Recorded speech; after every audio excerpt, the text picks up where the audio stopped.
నమస్తే సార్, మీ పేరు? నా పేరు కిరణ్ వర్మ అండి. నేను ఒక ప్రైవేట్ ఎంప్లాయీ మేడం. ఏ ఏరియా అండి మీ? సీతంతర.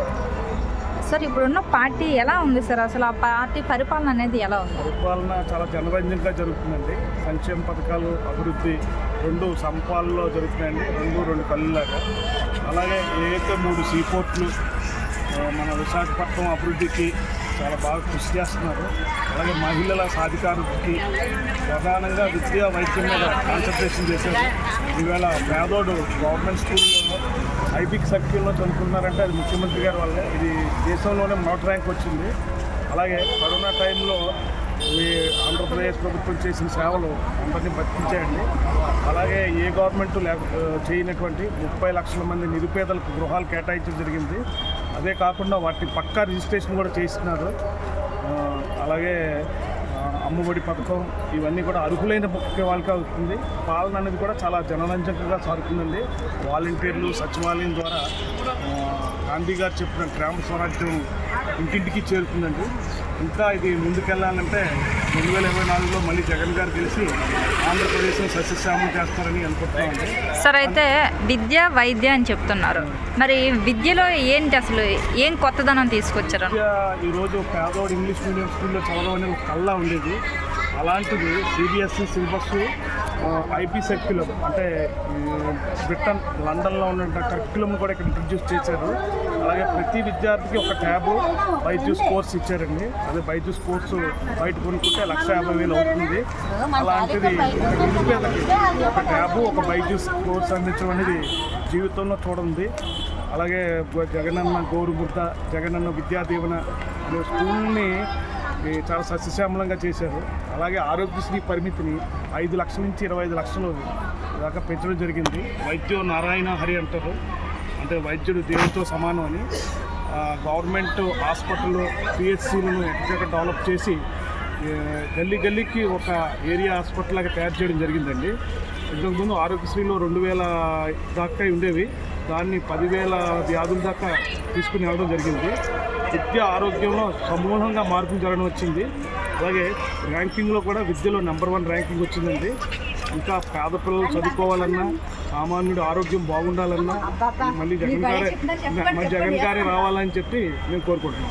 సార్, అయితే వాలంటీర్ వ్యవస్థ అని చెప్తున్నారు. మరి వాలంటీర్ వ్యవస్థ వల్ల ఉపయోగం లేదు, వారి వల్ల చాలా వరకు ప్రజల సమాచారం అనేది దుర్వినియోగం అవుతుందని ఒక పార్టీ నాయకులు చెప్తున్నారు. మరి దానిపై మీ అభిప్రాయం ఏంటండి?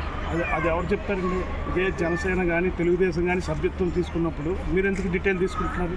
తెలుగుదేశంలో ఈరోజు కూడా ఫోన్ వస్తుంది, 1 నొక్కండి ఈ క్యాండిడేట్కి, 2 నొక్కండి ఈ క్యాండిడేట్ కానీ.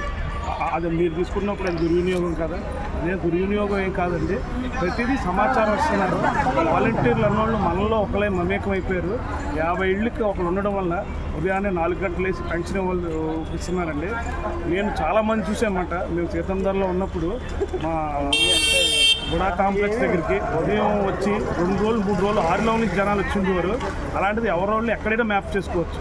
అంటే నాది కార్డు శ్రీకాకుళంలో ఉంటే, నేను ఇక్కడ ఉండుంటే నా సచివాలయం మ్యాప్ చేస్తే మా ఇంటికి వచ్చి ఉదయం 5 గంటలకల్లా నిద్ర లేపిస్తున్నారు. వాలంటీర్ల వల్ల ఎలాంటి సమాచారం ఏం లీక్ అవ్వలేదండి. ఇది అభద్రతా భావమే. మనం చూసి తమిళనాడు, కేరళలో కూడా ఇలాంటి వ్యవస్థే పెట్టడం జరిగింది. త్వరలోనే రేవంత్ రెడ్డి గారు కూడా తెలంగాణలో సంక్షేమ పథకాలను డోర్ డెలివరీ చేయడానికి వాలంటీర్లనే ఎంచుకోవడం జరిగింది. జగన్ గారు అనేది ఒక వేవ్ చూపిస్తున్నారు, ఆ వేవ్లో అందరూ వెళ్తున్నారండి. వాలంటీర్ల వల్ల ఎటువంటి దుర్వినియోగం జరగట్లేదు. ప్రతిపక్షాలు చేసే తప్పుల ఆరోపణలు ఇది ఒకటి. సార్, అయితే విశాఖలో పవన్ కళ్యాణ్ పోటీ చేస్తారు అని జనసేన నాయకులు చెప్తున్నారు. మరి దానిపై మీ అభిప్రాయం ఏంటండి? పోటీ చేస్తే వారు గెలుస్తారు అనుకుంటున్నారు? ఎక్కడి నుంచి అయినా పోటీ చేయొచ్చండి. అది వాళ్ళ ఇష్టం. ప్రజాస్వామ్యంలో ఎవరు ఎక్కడి నుంచి అయినా పోటీ చేయొచ్చు. మేమైతే సిద్ధంగా ఉన్నామండి జగన్మోహన్ రెడ్డి గారిని గెలిపించడానికి. అక్కడ ఎమ్మెల్యే కాదు క్యాండిడేట్, పవన్ కళ్యాణ్ కాదు క్యాండిడేట్, లబ్ధిదారుడు, సామాన్యుడు, పేదవాడికి పెత్తందారికి జరిగిన యుద్ధం ఉండేది. కంపల్సరీగా పేదవాడు ఎవరైతే ఉన్నాడో అది జగన్ గారిని గెలిపిస్తారు. 2024లో జగన్ గారు రావడం పక్కా. అలాగే రాష్ట్రం ఇంకా సర్వతోముఖాభివృద్ధితో ముందు అడుగు వేస్తుందండి.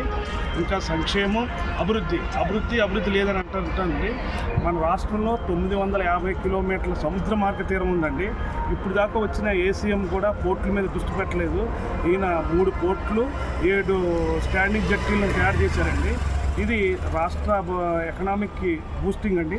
అలాగే కడపలో పెట్టిన సెంచరీ ప్లైవుడ్ ఫ్యాక్టరీ కానీ అండ్ ఈజ్ ఆఫ్ డూయింగ్ బిజినెస్లో ఆంధ్రప్రదేశ్ నెంబర్ 1గా వచ్చిందండి. ఇవన్నీ కూడా పచ్చ మీడియాకి కళ్ళు కనబడకుండా ఇక్కడ అభివృద్ధి లేదు అంటున్నారు. ఇవన్నీ ఎక్కడి నుంచి వచ్చాయి?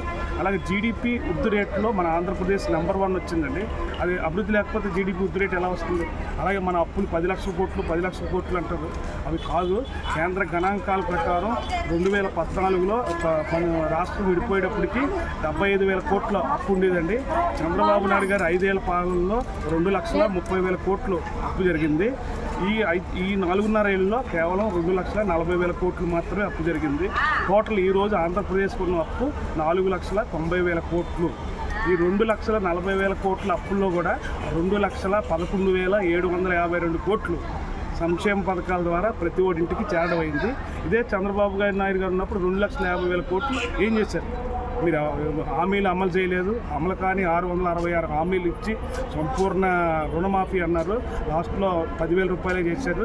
ఇవి గణాంకాలు. ఇది నేను చెప్పిన మీరు చెప్పిన కాదు. మీరు సోషల్ సైట్లోకి వెళ్ళి చూడొచ్చు. ఇది ఒక నెగిటివ్ ప్రొపగండా చేసి తయారు చేయవస్తున్నారండి. మీకు ఇక్కడే అర్థమవుతుంది. జనసేన తెలుగుదేశం కలిసినా సరే ఇంకా వాళ్ళకి నమ్మకం లేకుండా ఏదైతే మోడీ గారిని తిట్టారో వాళ్ళ పాపం గురించి ఢిల్లీ బయలుదేరి వెళ్తున్నారు. ఇదంతా కూడా ఎక్కడే అర్థమైపోతుంది. గెలిచేవాడు ఎప్పుడు ఒక్కడిగా వస్తాడు, ఓడే ముగ్గురిని కలుపుకొని వస్తాడని చెప్పి 2024లో జగన్ గారు గెలవడం పక్క. ఇది మీరు ఎవరు కోటేద్దాం అనుకుంటున్నారు? మేమైతే అభివృద్ధి మంచి ఏది జరిగితే దానికి వేస్తాం. మేమైతే పక్కా జగన్ గారిని గెలిపించి రాజశేఖర రెడ్డి గారి కంటే ఒక మంచి